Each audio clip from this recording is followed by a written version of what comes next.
Good morning, U.S. history. It is Thursday, April 9th, and today we're getting into the 1968 presidential election. But this goes back, really, we're going to start talking about events of a little over 100 years before that, because remember, nothing in history ever happens in a vacuum. Everything is all tied together. It's like one of those things where you start pulling on one thing and everything else starts moving as well. Think back to the Civil War. Okay. President Lincoln was a Republican. The Republican Party was almost brand spanking new at that point in 1860 during that election. But Lincoln was a Republican, and he was opposed, of course, by the Democratic Party, which at that time was a party very heavily invested in the preservation of slavery. Um, Following the end of the Civil War, and of course the triumph of the Union and of Lincoln, the southern states for generations became solidly Democratic voting states, primarily or even solely because they hated Lincoln. Okay, so the Civil War, the defeat of the Confederacy at the hands of a Republican president, meant that for the next 100 years, the southern states, Georgia, Alabama, Mississippi, the Carolinas, etc., were what were called the Solid South for the Democratic Party. That's going to change starting in 1968, and really the change is going to happen starting before that. So in the mid 1960s, after John Kennedy's assassination, Lyndon Johnson comes into office, Democratic president again, and pushes through the Civil Rights Act and the Voting Rights Act in the mid 1960s. These acts, being pushed through by a Democratic president and a Democratic Congress, are acts in favor of the civil rights of African Americans. Johnson at the time said that these acts, the Civil Rights and the Voting Rights Acts, would take away Southern support for the Democratic Party for generations, and he was right. What we see in 1968 is a backlash beginning to the kind of forward-moving optimism of the Kennedy years and the first years of the Johnson administration. Let's see, do I want to start back here? Yeah. So we've been in Vietnam for a while. We've got this class divide that we see coming up between protesters and counter-protesters having to do with Vietnam. But there's also this very strong underlying current of of race relations and the civil rights movement that is going to cause a lot of problems for Democrats in the South. And it just feeds into all the upheaval that's going on as part of the 1960s. So from the book, Johnson's decision not to seek re-election in 1968, and remember, Johnson decided not to seek re-election because he had become so unpopular because of Vietnam. Threw the presidential race wide open. Many Americans believed it provided an opportunity to enact fundamental political and social changes. They argued that the future of the country was at stake. It was a time of new ideas and new plans, but the optimism and high hopes of the early campaign would soon die amidst political infighting, violence, and assassination. So in 1968, we're going to see a lot of things just kind of start coming apart.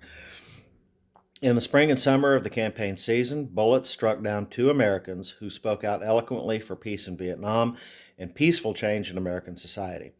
Martin Luther King Jr., the most prominent leader of the civil rights movement, had publicly turned against the war in 1967. He contributed compelling social and moral reasons to the argument for peace, but his voice was tragically silenced on April 4th, 1968, when a racist assassin shot and killed him in Memphis, Tennessee. If you ever have the opportunity to go see the Lorraine Motel Museum where the assassination took place, I highly recommend it. It's a very moving place to go see. Gabriel Cardona, if you're still in Memphis, check it out. Or the next time you are, if you haven't been by there, you might have already gone by there. Robert Kennedy was the next leader to fall. Okay, Robert or Bobby Kennedy was the brother of John F. Kennedy. He had been his older brother's attorney general when John Kennedy was in office. And in 1968, he was running for the Democratic nomination for president. He had based his campaign for the presidency on compassion and idealism, and millions of Americans rallied to his camp. On June 5th, 1968, at a rally celebrating his victory in the California primary, Kennedy asserted that we are a great country, an unselfish country, a compassionate country, and that he intended to make that the basis of my running.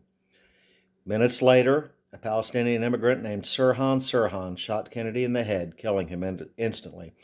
Sirhan may have wanted revenge for America's support for Israel in that country's war with Egypt the year before. Bobby Kennedy was on his way to winning the Democratic nomination for president that year, and given everything else, given the name recognition, obviously the Kennedys had already become legendary in the United States by that point, might easily have won the general presidential contest that November instead of Richard Nixon. But with Sirhan Sirhan, this one thing, no one would have ever known who Sirhan Sirhan was except for this one instance, and his pulling of the trigger of the gun that killed Bobby Kennedy changed the course of American history profoundly. Okay, so then the Democratic Party holds its presidential convention in 1968 in the city of Chicago. This is going to be a real turning point again in this kind of class and political divide between people who want to see change and people who are reacting against all the change that they're seeing in the 1960s. And this is going to be a big thing that drives or starts driving Southern presidential support or Southern political support away from the Democrats and toward the Republican Party. It's interesting, if you go back and look, I don't think, really talk about this part of the New Deal. But back in the 1930s, when Franklin Roosevelt was passing the New Deal, he had to make some concessions regarding race within the New Deal programs in order to get Southern Democrats, members of his own party, on board with the New Deal changes. He had to bow to some racial pressure from Southern whites who were Democrats, but who were not in favor of desegregation, were not in favor of social or voting equality for African Americans. And so that fight was put off until the 1960s. Lyndon Johnson comes along, makes this a priority, black civil rights, and now all of a sudden white Southerners are starting to desert the Democratic Party because of the support for racial equality and go over to the Republican Party. All right. The murders of King and Kennedy cast a dark shadow over the election campaigns. In August 1968, this is just 2 months after Bobby Kennedy was shot, the Democrats convened in Chicago to choose a presidential candidate to represent their party in the November election. As the delegates arrived, so too did anti-war protesters. Chicago's mayor deployed police and members of the National Guard to prevent any outbreaks of violence. Inside the convention, the Democrats angrily debated placing an anti-war plank in the party platform. This has been an ongoing debate within the Democratic Party since then, to be pro-war or anti-war or somewhere in between. This has been a real kind of competing axis of ideas within the Democratic Party since I was a small child and before, really. They being the Democrats at the convention, they chose Hubert Humphrey, Johnson's vice president, over Eugene McCarthy, who had garnered support from many anti-war groups. So you've got kind of this, someone might call them now, liberals or progressives, supporting Eugene McCarthy, who wanted to end the war in Vietnam. And then on the more conservative side of the Democratic Party, you've got people supporting Hubert Humphrey. He's a more establishment candidate. He's already been the vice president for the previous 4 years under Johnson, and the party goes with Humphrey.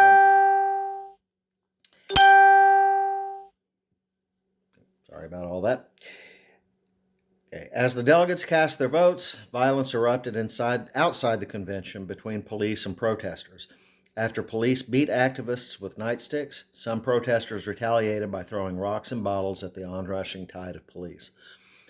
The television coverage of the fierce fighting in the streets and bitter arguments on the convention floor shocked Americans. Chaos and civil order appeared to have replaced civil debate in the political arena. The divisions and violence in Chicago mirrored the deep divisions in American politics and the heartbreaking violence on the front lines of Vietnam.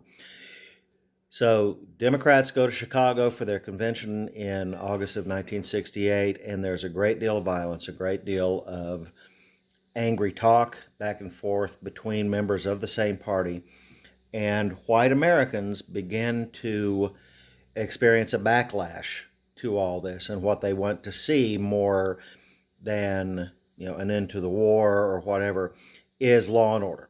Okay, the people start to be afraid that it's just going to be one riot after another, end to end in the country. There had already been some race-based riots. There would be later in 1968, and of course then into 1969, and it spooked a lot of white Americans for whom all this change with school desegregation and the civil rights protests and the protests against Vietnam, all of this change really started to spook a lot of people. And when people get spooked like that, they want to have a reaction, or they have a reaction, kind of this conservative reaction to change, and they want to hunker down and just have everything be calm for a while. And so they're going to start siding with the status quo, particularly in the South, people who had, again, voted Democrat all their lives and whose families had been voting Democratic for generations, decide that the Democrats have embraced too much change, and they start voting for the Republicans. So then Richard Nixon wins the presidency at a much more peaceful convention in Miami. Okay, so here, we've got these televised conventions. The Democrats in Chicago, it's all higgledy-piggledy. You see protesters fighting the police. Then in Miami, the Republicans get together, and they seem to have their poop in a group, and everything is calm. That provides a contrast that is very positive for the Republicans. The Republicans nominated Richard M. Nixon, who promised if elected he would deliver, quote-unquote, peace with honor. He wanted the United States out of Vietnam, but he also demanded honorable peace terms. He promised to listen to the, quote-unquote, and this is going to be a big thing, the great, quiet, forgotten majority, the non-shouters and the non-demonstrators. Okay, this is Nixon's big thing with the silent majority. This is Nixon looking at the countercultural protesters against the war, against sexism, against racism, and he's pitting them against what's going to get called, really for the first time, real Americans. The idea being that if you're protesting racism, you're protesting this war in Vietnam, you're not really a real American. Whereas if you're a real American, you support these things, and you're going to vote for Richard Nixon. This large group of Americans, described by one commentator as, quote-unquote, the young, the unblack, and the unpoor, was dubbed the silent majority. Throughout his campaign, Nixon used this is another big thing, a Southern strategy of courting more conservative Southern voters with appeals to law and order, striving to pull them away from their traditional support of the Democratic Party. The book kind of soft pedals what's actually going on here with the Southern strategy.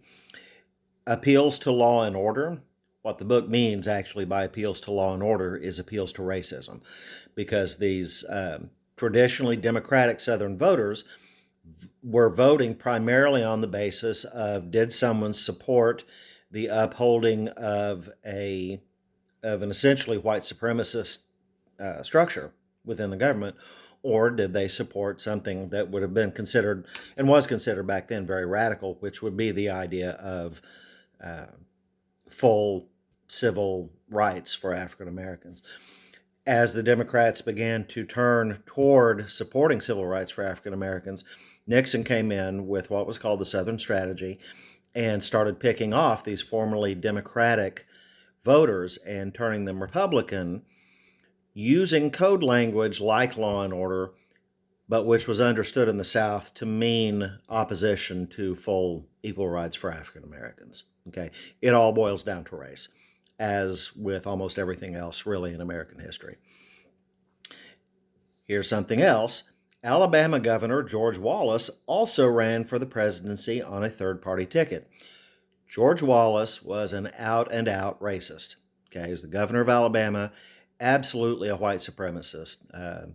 I believe his quote was segregation today, segregation tomorrow, segregation forever.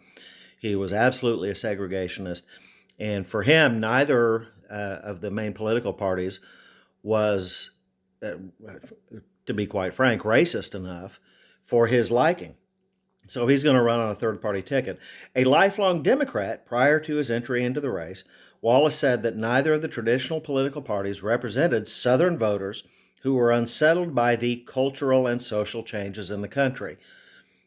What cultural and social changes in the country did George Wallace not like? The movement toward the realization of civil rights for African Americans. Okay. He had no sympathy for the demands of anti-war radicals, counterculture hippies, or African American militants. He represented the white backlash against the civil rights movement.